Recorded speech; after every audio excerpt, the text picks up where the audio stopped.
how languages change over time. Have you ever wondered why Shakespeare sounds so different from the way we talk today? Or why your grandparents might say things that sound a little old fashioned compared to modern slang? That's because language isn't static, it evolves over time. So, why do languages change? Languages change for the same reason everything else in life does. People and societies evolve. New technologies, cultural shifts, migrations, and social trends all influence how we speak.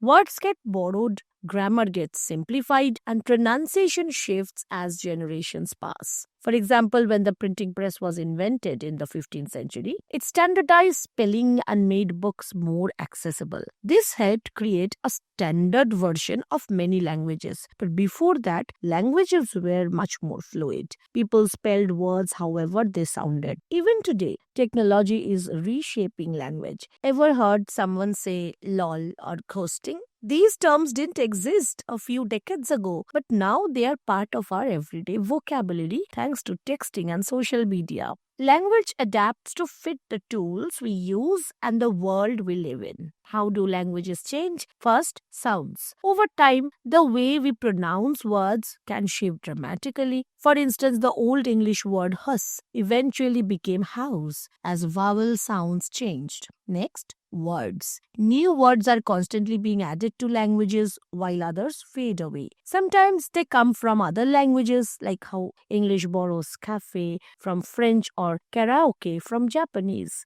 Other times, words evolve naturally. For example, the word nice used to mean foolish in Middle English, but gradually shifted to mean pleasant or kind. Finally, grammar. Grammar rules also simplify or transform over time. In Old English, there were complex systems of noun declensions and verb conjugations. Today, modern English has far fewer grammatical rules, making it easier to learn. For instance, in Old English, the word stone would change depending on its role in the sentence. As a subject, it might be stan, but as an object, it could become stane. In modern English, it's always just stone, whether we say the stone hit me or I hit the stone. Even accents evolve based on geography and culture. Why do Americans pronounce schedule one way while Brits pronounce it another? It's because accents drift apart when populations are separated by oceans, mountains, or even cities. Over time, those small differences become big distinctions. Language has always been changing, and it always will. From cave paintings to emojis, humans find new ways to express themselves.